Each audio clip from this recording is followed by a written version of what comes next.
Hello दोस्तों, कैसे हो आप लोग। उम्मीद करता हूँ सब बढ़िया होंगे।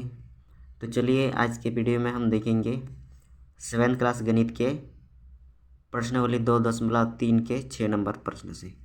तो 6 नंबर प्रश्न में पूछा गया है, शीतल अपने बगीचे में 6 छोटे पौधों को एक पंक्ति में लगाती है, तो 2 क्रमगत छोटे पौधों के बीच की दूरी 2/3 मीटर है।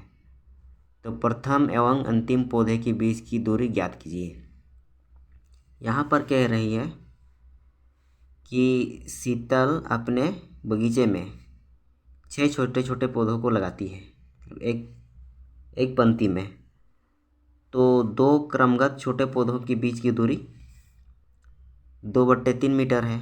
तो प्रथम जो फर्स्ट में है और लास्ट में है, उन दोनों पौधों की दूरी कितनी होगी। तो यहाँ पर हम लोग उसी को ज्ञात करने वाले हैं। तो चलिए हम लोग देखेंगे। यहाँ पर दिया गया है 6 पौधे। तो 6 पौधे यहाँ पर हम लोग मान लेते हैं। एक पौधा यहाँ पर है ए, इसके बाद है बी, इसके बाद सी, डी, ई और लास्ट में है एफ। मतलब 1 2 3 4 5 6 पौधा है। तो 6 पौधे में हम लोग इन 6 के बीच की दूरी को यहाँ पर लिख लेते हैं। सबसे पहले यहाँ पर है एक पौधा और यहाँ पर एक पौधा, यहाँ पर एक पौधा, मतलब 6 पौधा है।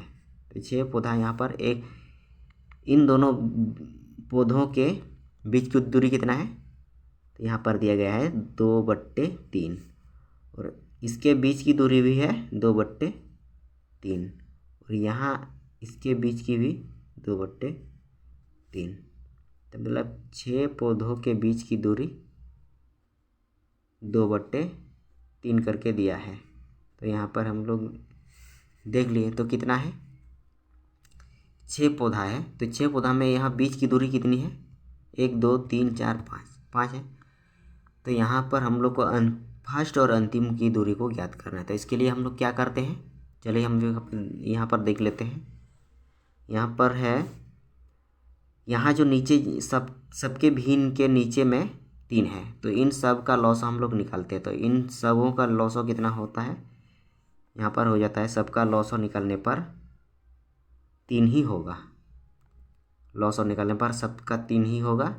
और ऊपर में अंश में कितना है, सबका हम लोग यहाँ पर लिख लेंगे। मतलब यहाँ 3 है और यहाँ लॉसो निकाल के 3 आया है। तो 3 का पहाड़ा में 3 कितना बार में आता है, तो एक बार में आता है। और एक बार में आता है उसको हम लोग 2 से गुना कर देंगे तो कितना आता है, 2 के 2 ही होते हैं। तो यहाँ पर भी 2 होगा, प्लस यहाँ भी 2 होगा, प्लस यहाँ भी 2 होगा, प्लस यहाँ भी 2 होगा। तो यहाँ पर हम लोग 2 2 लिख लिए। तो 5 2 हम लोग यहाँ पर लिख लिए। अब यहाँ पर हम लोगों को जोड़ देना है। मतलब 2 2 कैसे हुआ, यहाँ पर हम लोग देख लेते हैं। 3 का पहाड़ा में एक बार में 3 आता है और यहाँ 1 से 2 को गुना करेंगे तो 2 के 2। फिर इसका भी 2, 3 का पहाड़ा एक बार में, तो और यहाँ 2 को 1 से गुना करना है 2। यहाँ भी उसी तरह हम लोग सबका कर लेते हैं। इसके बाद बराबर में इन सब को जोड़ के कितना हो जाता है, 2 4 6 8 और 1 2, यहाँ पर 10 हो जाता है। 10 और बट्टे में 3। अब यहाँ पर है हम लोग का 10/3। यहाँ पर 10/3 है। हम लोग यहाँ पर 3 लिख दिए और 3 तिया इन दोनों को गुना करके यहाँ पर ऊपर में अंश में 1 लिख लेते हैं।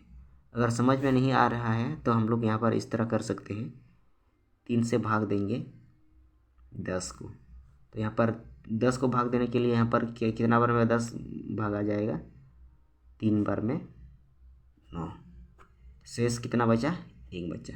अब यहाँ जो 3 है उसको हम लोग यहाँ पर लिख लेंगे यहाँ पर, और यहाँ जिससे हम लोग भाग देंगे उसको हम लोग लिख लेंगे नीचे। और जो शेष फल बचा हुआ है उसको हम लोग लिखते हैं अंश में। तो यही हम लोग का हो जाता है आंसर। चलिए, उम्मीद करता हूँ आप लोगों को समझ में आ गया होगा। अगर वीडियो पसंद आई तो चैनल को सब्सक्राइब कर दीजिएगा और एक प्यारा सा कमेंट भी कर दीजिएगा। और अपने दोस्तों को ज़रूर शेयर कर दीजिएगा। Thank you.